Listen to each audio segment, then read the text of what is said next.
take ownership. Take ownership of what's going on in your world. There's so many people that want to blame the system, or they want to blame their subordinates, or they want to blame their boss when something goes wrong. They want to blame their team. They want to blame everyone else. And when you do that, you don't solve anything. Because why would I change? If I fail at something, but I don't think it's my fault, what am I going to change? I'm not going to change anything. Whereas if I take ownership of what's going on in my world, when I fail at something, I go, okay, what did I do wrong and how can I fix it? And then I set about going to fix it. And then I become better. And I might fail again and I might fail again, but you know what? Each time I'm going to figure out what I did wrong.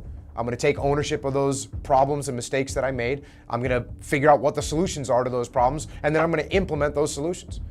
So when you go through that process on a daily basis of figuring out where your weaknesses are, what mistakes you're making, and you take ownership of those weaknesses and you take ownership of those mistakes, and then you implement solutions to those weaknesses and solutions to those mistakes, then you're going to be on the right path. And you'll look up in 2 months, in 4 months, in 6 months, you'll look up in a year and you'll be in a completely different place.